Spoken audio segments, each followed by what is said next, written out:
नमस्कार दोस्तों, स्वागत है आप सभी का अपने YouTube channel the secret civil servants में। और ये इस यूनिट का हालांकि मैं इसे मिसलेनियस में कराने वाला था, बट पर्यटन की जो बृहत्तर संभावना है, मैंने सोचा पर्यटन को भी इस यूनिट में ही कंप्लीट करा लें। और इस वाले वीडियो में मैं 3 क्वेश्चन कंप्लीट कराऊंगा और उसके बाद पर्यटन पे मैं 1-2 क्वेश्चन और लेके आऊँगा और इस यूनिट से संबंधित जो भी कंटेंट बचा हो वो मैं एक वीडियो में और अलग से ले आऊँगा, ठीक है ना, जिससे कि ये यूनिट कम्प्लीटली कवर हो जाएगी, ठीक है। और ये आपके सामने जो स्क्रीन पर क्वेश्चन दिखाई दे रहा है, ये आपका प्रीवियस ईयर का क्वेश्चन पेपर है। और सिर्फ यही नहीं, इस वाली वीडियो में जो 3 क्वेश्चन कराऊंगा वो तीनों के तीनों क्वेश्चन प्रीवियस ईयर में आए हुए क्वेश्चन है यूपी से। ये आपका 2023 में लास्ट ईयर यूपी स्पेशल का पेपर जो ऐड हुआ उसमें था। शॉर्ट क्वेश्चन है और क्वेश्चन कह रहा है कि यूपी में जो पर्यटन है उस पर्यटन की बृहत्तर संभावनाएं, कितनी संभावनाएं हैं उस पर प्रकाश डालना है। और जो शक्तिमान सीरीज मैंने आपको बताई थी कि उसके लास्ट के जो वर्ड होते हैं वो क्या निर्देश देते हैं कि क्वेश्चन आपको कैसे लिखना है ना। तो शक्तिमान सीरीज में बड़े अच्छे से बताया हुआ है आंसर राइटिंग के डिकोड करने के लिए कि प्रश्न को कैसे डिकोड किया जाए, आंसर को कैसे डिकोड किया जाए, उसको कैसे प्रस्तुत किया जाए, ठीक है ना। तो जब प्रकाश डालने की बात करता है तो प्रकाश उसे ही नहीं कहते कि एक लड़के ने टॉर्च बनाई और टॉर्च से प्रकाश डाल दिया किसी चीज़ पे, कहते हैं कि रमेश बेटा ज़रा प्रकाश डालो इस बात पर। तो उसने लिखी बात यहाँ और बात लिखी तो बात पर प्रकाश डाल दिया टॉर्च लेकर के, है ना। ऐसे मेरे से टॉर्च बनाई नहीं आ रही, उससे प्रकाश डाल दिया, जी ले लो प्रकाश ये रहा। तो ये प्रकाश उस टाइप का प्रकाश नहीं है, ठीक है ना, ये उस टाइप का प्रकाश बिल्कुल नहीं है। ये प्रकाश है कि जब प्रकाश डालने की बात करती है तो आप कुछ आंकड़े दें, कुछ फैक्ट दें, कुछ डाटा दें, जिससे कि ये पता चले कि वहाँ कुछ पॉसिबिलिटीज़ है, ठीक है ना। तो जैसे कहे कि भैया प्रकाश डालने पे ही समझा रहा हूँ मैं, थोड़ा सा समय ले रहा हूँ कि जब कहा जाए कि तुम्हारे सिलेक्शन की कितने चांसेज हैं तो आप बताओगे कितने अटैम्प्ट बचे हैं आपके, कितनी आपने तैयारी कर ली है, कितना आपका सिलेबस कवर हुआ है या नहीं हुआ, कितने घंटे डेली पढ़ाई करते हो, क्या करते हो, तो उससे संभावनाएं बनती है। हम देखते हैं संभावनाएं कितनी है। चलिए आगे बढ़ते हैं अब। तो ये क्वेश्चन हमने समझ लिया और आंसर की तरफ बढ़ते हैं। इंट्रोडक्शन से स्टार्ट करेंगे। उत्तर प्रदेश भारत का सर्वाधिक जनसंख्या वाला राज्य है, बिल्कुल है। यह अपने ऐतिहासिक, सांस्कृतिक, धार्मिक धरोहरों के लिए प्रसिद्ध है। क्योंकि जब आप पर्यटन की बात करोगे तो पर्यटन सिर्फ एक चीज़ से तो होगा नहीं। यूपी विविधतापूर्ण है, मिनी इंडिया है। मिनी इंडिया जैसे मिनी भारत को हम कहते हैं बड़ा विविधतापूर्ण है, तो अपना उत्तर प्रदेश भी विविधतापूर्ण है। यह राज्य अनेक पर्यटन स्थलों का घर है जो न केवल भारतीय बल्कि विदेशी पर्यटकों को भी आकर्षित करते हैं। तो इस तरीके से हमने स्टार्टिंग तो कर दी इसकी इंट्रोडक्शन के रूप में। अब बॉडी पार्ट बचा। अब बॉडी पार्ट में आप क्या लिखोगे, क्योंकि बॉडी पार्ट में पहला बात तो संभावना बतानी है, कितनी संभावना है। तो हाल ही में जारी भारत पर्यटन सांख्यिकी 2022 के अनुसार यूपी घरेलू पर्यटकों को आकर्षित करने में देश में कौन से स्थान पर, दूसरे स्थान पर। और यहीं आप लिख सकते थे कि वो 7वें स्थान पर है विदेशी पर्यटकों को आकर्षित करने में, है ना। यूपी लगभग 317 मिलियन घरेलू पर्यटकों की यात्राएं हुई 2022 में, जो आंकड़ा कह रहा है। तो ये ऊपर हमने कुछ आंकड़े दिए, उसके बाद हमने एक मैप बनाया। अब शॉर्ट क्वेश्चन में ये आया था, शॉर्ट में आपको 125 वर्ड ही तो लिखने होते हैं। शॉर्ट में था, लॉन्ग में था, शॉर्ट में था, शॉर्ट क्वेश्चन था ये, ठीक है ना। और इस मैप में हमने दर्शा दिया, वैरायटी वाली चीज़ें ले ली अलग अलग। जैसे मथुरा है तो भगवान श्री कृष्ण की जन्मस्थली है, तो आपका ये धार्मिक पर्यटन हो जाएगा, है ना, मतलब धार्मिक स्थल हो जाएगा, तो पर्यटन की संभावना तो वहाँ बनेगी। और ये आपका वन्यजीव अभ्यारण्य टाइप से हो जाएगा। दुधवा नेशनल पार्क है लखीमपुर खीरी में, ठीक है ना। अयोध्या फिर हमारा धार्मिक स्थल हो जाएगा, राम मंदिर, है ना। जौनपुर में जैसे सरकी शैली की मस्जिद है, स्थापत्य कला में आ जाएगा, वास्तुकला में ये आपका। चित्रकूट राम जी से संबंधित है ना। और ललितपुर में देखोगे तो देवगढ़ का 10 अवतार मंदिर धार्मिक हो गया। आगरा ताजमहल आर्किटेक्चर में आ जाएगा, इधर आगरा का किला, फतेहपुर सीकरी, ठीक है ना। ये कुछ हमने नाम बता दिए और बीच में हमने यूपी बड़ा बड़ा लिख दिया। तो मैप जहाँ गुंजाइश लगे बना दो, नंबर कम नहीं करेगा, बढ़ाएगा ही, ठीक है।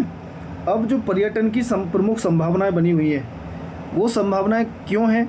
क्योंकि हमारे यूपी में बहुत विविधतापूर्ण चीज़ें हैं जहां लोग देखने के लिए आते हैं। धर्म के रूप में देख लो, मथुरा अयोध्या 2 जगह हैं बड़ी से बड़ी। फिर और धार्मिक स्थल देखोगे आप, तो हम पॉइंट वाइज कर लेते हैं इसको कि धार्मिक पर्यटन है यूपी में। जैसे वाराणसी है तो हिंदू धर्म का प्रमुख तीर्थ स्थल है ना। काशी विश्वनाथ कॉरिडोर, गंगा घाट, सारनाथ वाराणसी में ही है, ठीक है ना।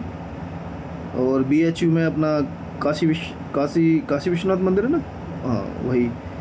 तो गंगा घाट, तो ये सब वाराणसी धार्मिक स्थल है, बहुत पर्यटक जाते हैं यहाँ। अयोध्या देख लो, अयोध्या में जब से राम मंदिर बना है तो आप कितने भक्तगण वहाँ पहुँचते हैं।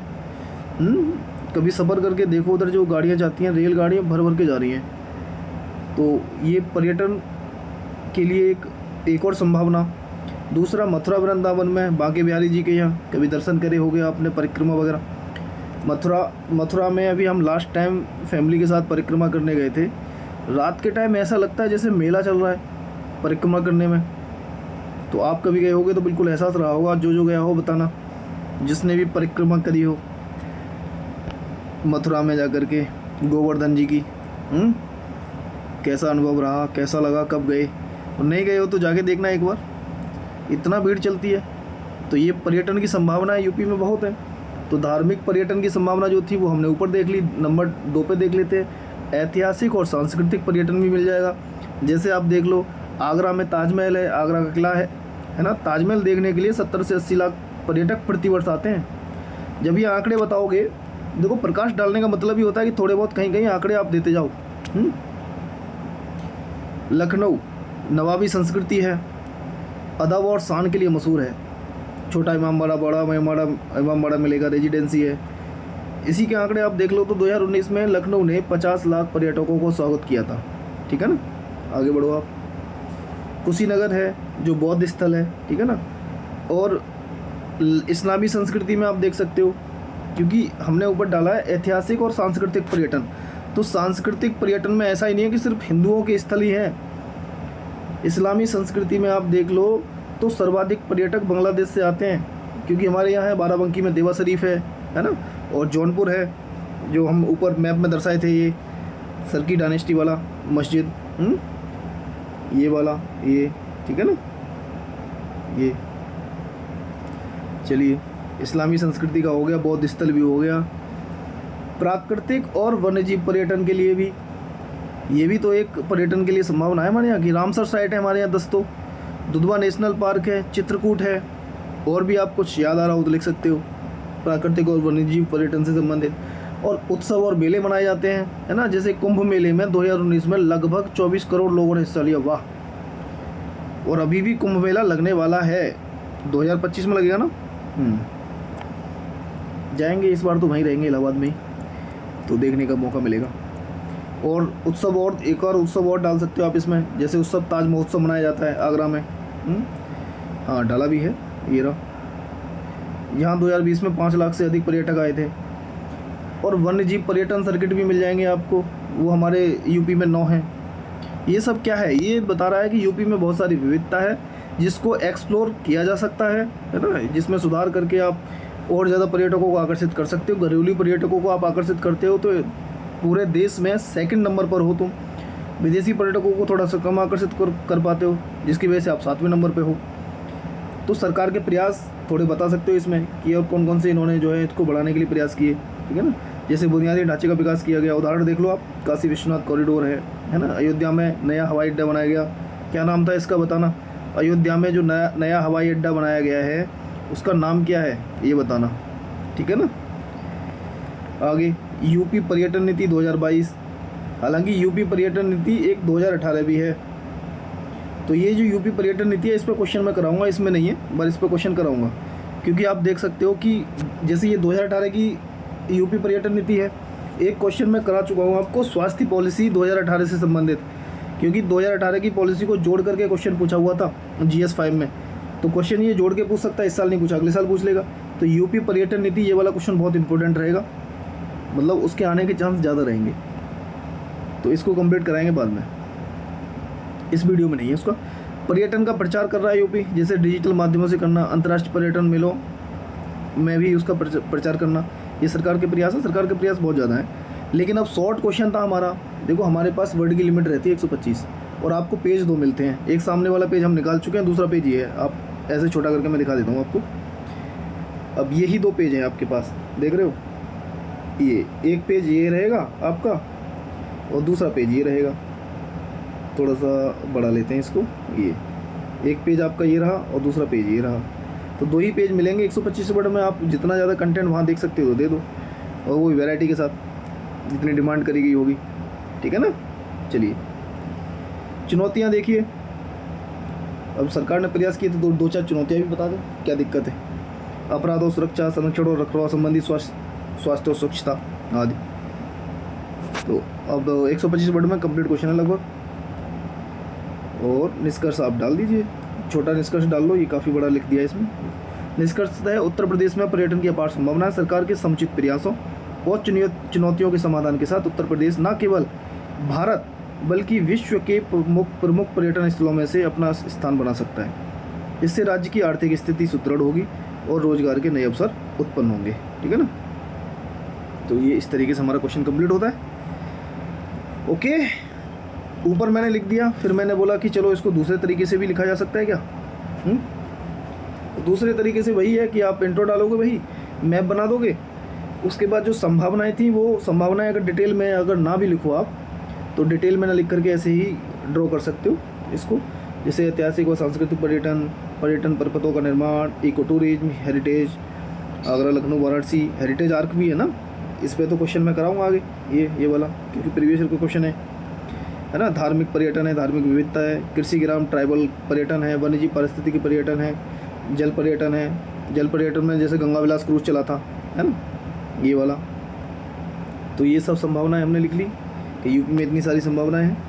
फिर सरकार के प्रयास भी हमने थोड़े से और बता दिए। स्वदेशी दर्शन योजना जो भारत की है, अब जब भारत की है तो लागू तो अपने प्रदेश में भी होगी, उसका बजट सेंशन भी होगा। पर्यटन नीति 2022 के लिए लो अवसंरचना विकास ब्रज तीर्थ विकास परिषद की स्थापना की गई थी, है ना। ब्रांडिंग है, one stop travel solution portal बनाया गया। प्रो पुअर पर्यटन विकास परियोजना लाएगी वर्ल्ड बैंक की सहायता से, है ना, जिसमें एक परसेंटेज रहेगा। तो इस तरीके से भी आप लिख सकते थे। इसमें 2-4 चीज़ें मैंने और एक्स्ट्रा बता दी, उनको वहाँ भी ऐड कर सकते थे अगर उसी अंदाज में आप लिखोगे तो, ठीक है ना। चलिए अगले क्वेश्चन पे बढ़ते हैं हम। ये भी शॉर्ट क्वेश्चन था, प्रीवियस ईयर का क्वेश्चन पेपर था, 2020 में आया था, ठीक है ना। क्या था, उत्तर प्रदेश के बुंदेलखंड पर्यटन सर्किट के प्रमुख पर्यटन स्थलों की अवस्थिति का वर्णन कीजिए। एक चीज़ मैं आपको पॉइंट आउट कराऊंगा इन क्वेश्चनों पे कि यूपी के मैप में ना आप अगर देखोगे तो ये बुंदेलखंड वाला एरिया और ये पूर्वांचल वाला एरिया, इन 2 एरियो से क्वेश्चन पुट होते हैं। तो चाहे वो लोकगीत हो, चाहे वो लोक नृत्य हो, ठीक है ना। अब चाहे वो पर्यटन सर्किट बनाए गए हों, तो लोकगीत लोक नृत्य से क्वेश्चन भी इसी पोर्शन से उठाते हैं। बुंदेलखंड पर्यटन सर्किट दे दिया तो फिर भी इधर से उठा लिए। और भी क्वेश्चन तुम आगे देखना, इन्हीं पोर्शनों से ज़्यादातर क्वेश्चन उठते हैं, ठीक है। चलिए अब स्टार्ट करते हैं हम क्वेश्चन का आंसर। बुंदेलखंड एक गौरवशाली युग है। बुंदेलखंड का एक, यहाँ भूल गए क्या लिखना, तो बुंदेलखंड का एक गौरवशाली युग है। नहीं पढ़ा नहीं पूरा, पहले क्या लिखा है।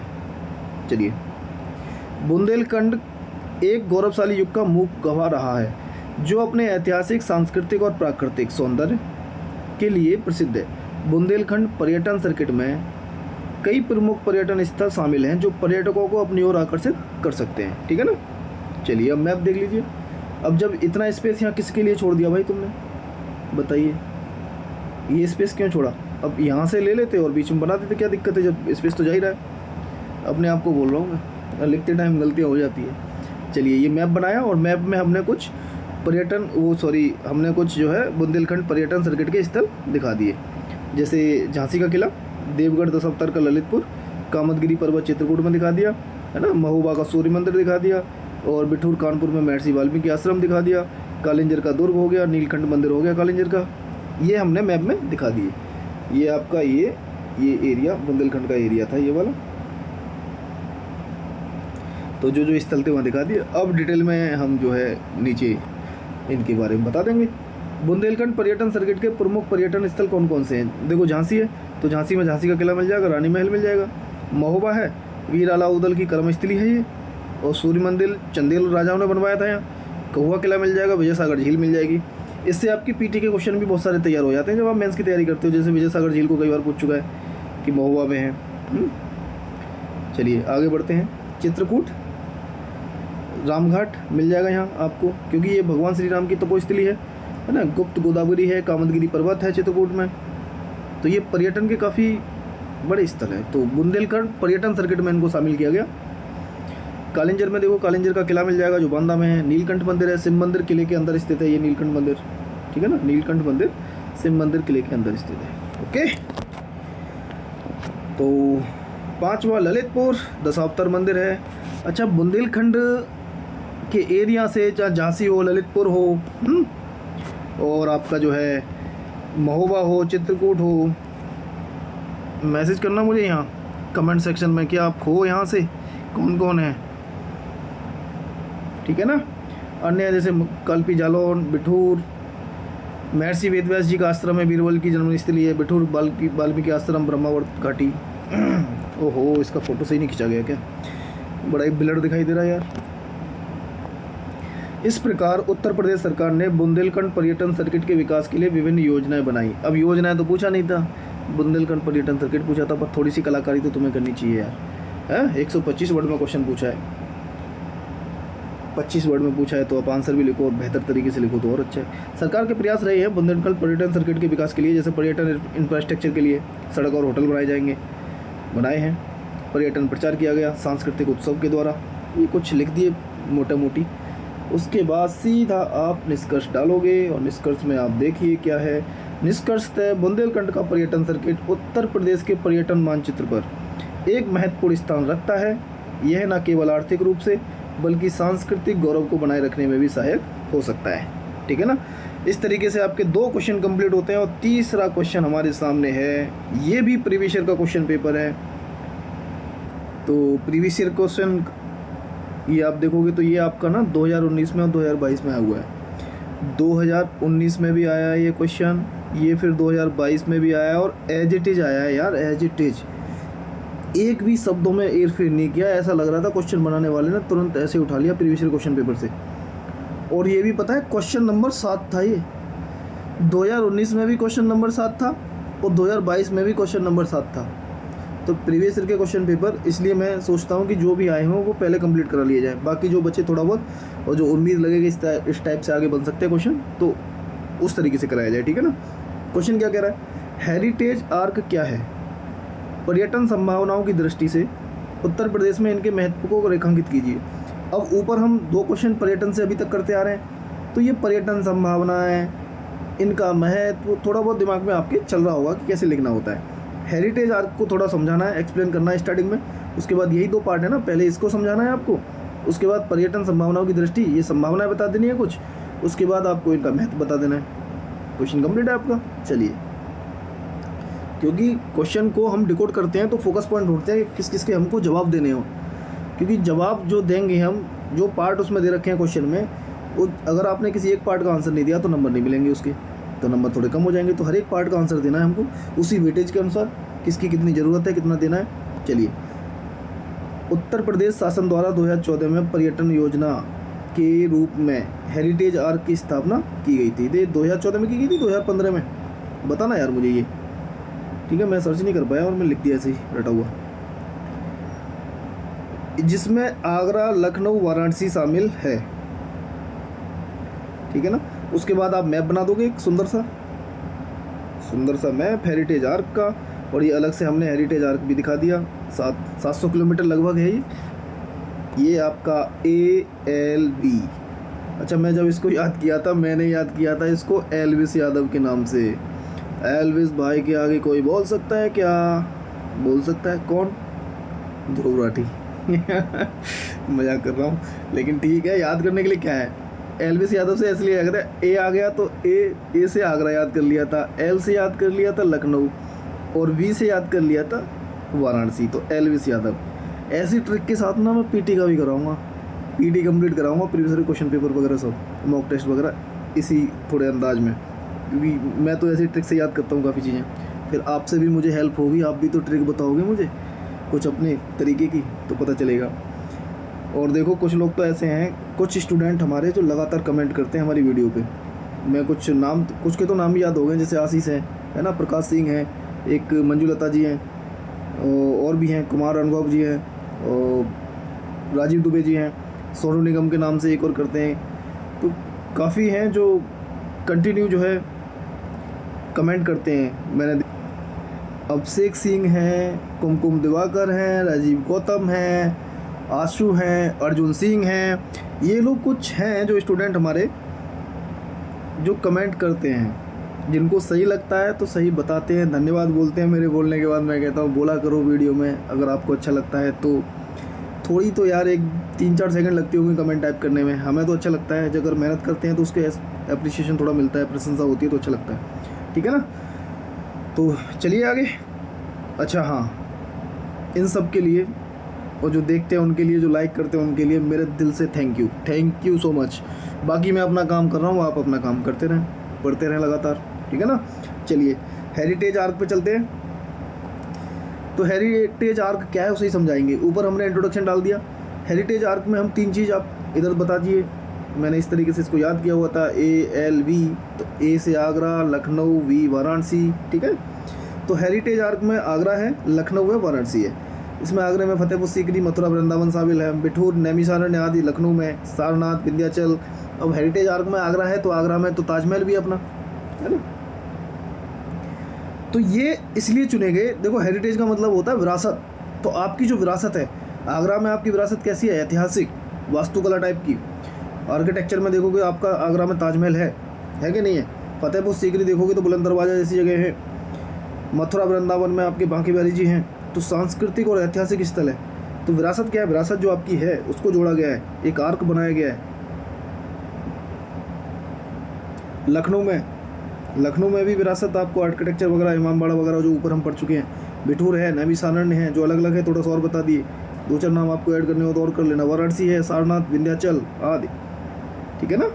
चलिए, तो और हेरिटेज आर्क क्या है, उसमें क्या ऐसी चीज़ें जोड़ी गई हैं, थोड़ा और देख लेते हैं। विश्व भर के सैलानियों को उत्तर प्रदेश के पर्यटन के प्रति आकर्षित करना इसका उद्देश्य है, ठीक है। हेरिटेज आर्क लगभग 700 किलोमीटर क्षेत्र को कवर करता है, जो हवाई, रेल, सड़क, एक्सप्रेसवे के माध्यम से जुड़ा हुआ है। ये जो आप आर्क देख रहे हो ना, तो ये क्या है, इसको जोड़ा गया है बाकायदा रेलवे से, रोड से, जिससे कि अगर कोई इंसान एक बार यात्रा करने निकले तो इस हेरिटेज की यात्रा करके पूरा आ जाए। संस्कार और तहजीब का नगर, संस्कार और तहजीब का शहर है लखनऊ। ताज नगरी है आगरा। धार्मिक और सांस्कृतिक नगर वाराणसी को विरासत आर्क में शामिल करके एक नया अध्याय जोड़ा है, ठीक है ना। चलिए आगे आपकी पर्यटन संभावनाएं। घरेलू पर्यटकों को आकर्षित करने में यूपी दूसरे स्थान पर तथा विदेशी पर्यटकों के मामले में 7वें स्थान पर है, ठीक है। तो ये भारत पर्यटक सांख्यिकी आंकड़े। अब देख लो है कि नहीं, कंटेंट आपके पास अगर एक बार मिल जाए फिर क्वेश्चन की डिमांड के अनुसार हम जो है उसे लिख लेते हैं। अब ऊपर से 2 क्वेश्चन कराए, तीसरे क्वेश्चन में वही हमने रिपीट कर दिया। अब डिमांड थी तो हमने कर दिया उधर रिपीट। कंटेंट जब आपके पास होता है, क्वेश्चन कैसा ही पूछ ले, आप अपने अनुसार उसे प्रस्तुत करना आ जाए बस, कि कैसे प्रस्तुत करना है, ठीक है ना। खाना बना हो घर में, उसको कैसे रखना है, तुम्हें थाली में देना है, कटोरी में देना है, जग में देना है, वो तुम पे डिपेंड कर रहा है अब, है ना। धार्मिक पर्यटन, ऐतिहासिक, सांस्कृतिक पर्यटन है, उत्सव और मेले हैं। अब ऊपर हमने बहुत डिटेल में बताया था इसको, लेकिन इतनी यहाँ डिमांड नहीं है इसको बताने की, क्योंकि अगला क्वेश्चन आपको उसी वेटेज में, शॉर्ट क्वेश्चन है अगर ये, तो आपको जो है उसी वेटेज में उतना ही बताना है, क्योंकि दूसरा क्वेश्चन भी आपको कंप्लीट करना है। और पेज आपके पास 2 ही मिलेंगे, 125 वर्ड है वर्ड लिमिट। उत्तर प्रदेश में हेरिटेज आर्क का महत्व बताना है। महत्व इंपॉर्टेंट क्वेश्चन पूछा ही था उसने पीछे, कि महत्व भी तो बताना है हमको। महत्व बता दो भाई आप, क्या है महत्व इसका, पर्यटन का क्या महत्व होगा, क्योंकि हेरिटेज आर्क को बनाया ही पर्यटन के हिसाब से है। और जब पर्यटन होता है तो उसमें आप देखोगे कि रोज़गार भी मिलता है, वहाँ स्थानीय लोगों को रोज़गार मिलता है कि नहीं। अगर अयोध्या में राम मंदिर बना तो उसके जब फ़ायदे गिनाए जाते हैं, देखो दोनों तरफ से होता है। जो लोग वैसे कम्युनिस्ट टाइप के हो गए और जब थोड़े से इंटेलेक्चुअल बनते हैं या नहीं, आई डोंट नो, बट जब ये कहते हैं कि मंदिर से क्या बनेगा, शिक्षा की स्कूल बनाओ बेहतर से बेहतर, है ना, अस्पताल खड़े करो, तो फिर वही बात कही जाती है कि अच्छा उससे इकोनॉमी नहीं चलेगी, क्या उसमें इकोनॉमी में वो कोई फ़ायदा नहीं पहुंचाएगा? तो उसी में अब आप महत्व देख लिए उस तरीके से आप कि कैसे रोज़गार में वृद्धि होती है, और रोज़गार में वृद्धि हुई है। नए अवसर रोज़गार के सृजित होते हैं उस समय। ऐतिहासिक धरोहर स्थलों का विकास होता है। अब विकास के नाम पे जो होता है, अब जैसे अयोध्या में जब बीजेपी हारी तो हम बोले गए कि उनको मुआवजा नहीं दिया गया, जिनकी दुकानें, जिनकी ज़मीन ली गई, क्योंकि ऐतिहासिक धरोहर स्थलों का विकास तो होगा। जब हेरिटेज आर्क बनाया गया तो विकास हुआ। पर्यटन क्षेत्र में विकास होगा। इससे क्या होगा कि पर्यटकों की संख्या में वृद्धि होगी। जैसे एकदम ना लग रहा हो कि क्या महत्व बताएं, तो एकदम से राम मंदिर को याद रख लो दिमाग में। तो पर्यटकों की संख्या में वृद्धि हुई। अब अगर पर्यटकों की संख्या में वृद्धि होगी तो राज्य के राजस्व में वृद्धि होगी कि नहीं, हमारी जीडीपी में वृद्धि होगी कि नहीं, स्टेट जीडीपी में। इससे क्या होगा, विदेशी मुद्रा भंडार में वृद्धि होगी। विदेशी मुद्रा भंडार में वृद्धि कब होगी, जब विदेशी लोग आएंगे, भाई वह खर्चा करेंगे, उनकी टिकट वगैरह भी लगती है, जैसे ताजमहल वगैरह में आते हैं तो, ठीक है ना, और उनकी टिकट महंगी भी होती है। सामाजिक गतिशीलता को बढ़ावा मिलेगा। कैसे, जब एक क्षेत्र के लोग दूसरे क्षेत्र में जाते हैं तो उसकी संस्कृति देखते हैं, है ना, तो नवीन संस्कृतियों से परिचित होंगे। और संस्कृति का मतलब है खान पान, पहनावा, भाषा, तो उन सब से हम रूबरू होते हैं। इसलिए वो कहते हैं यात्रा करते रहो, कुछ नया सीखने को मिलता ही रहता है। बंद कमरे से कभी कभी निकल जाया करो। फिर हम लोग सपने सजाते हैं, एक बार सिलेक्शन हो जाए बस, फिर तो पूरी दुनिया घूमेंगे हम, है ना, और पेपर लीक सिलेक्शन होकर नहीं दे रहा है।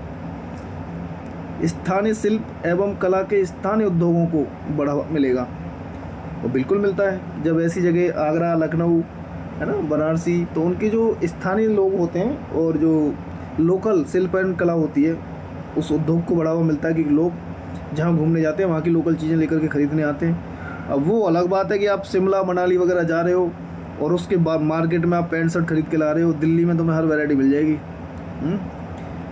चलिए, पर्यटन उद्योगों के क्षेत्र में वृद्धि होगी, बिल्कुल होगी। भाई पर्यटन क्षेत्र जो होता है सॉफ्ट पावर के रूप में काम करता है, तो सॉफ्ट पावर की तो भावना विकसित होगी ना। राजनीति एवं सांस्कृतिक सांस्कृतिक शक्ति में वृद्धि होगी, ठीक है ना। चलिए आगे आपका एंड हो जाएगा ये।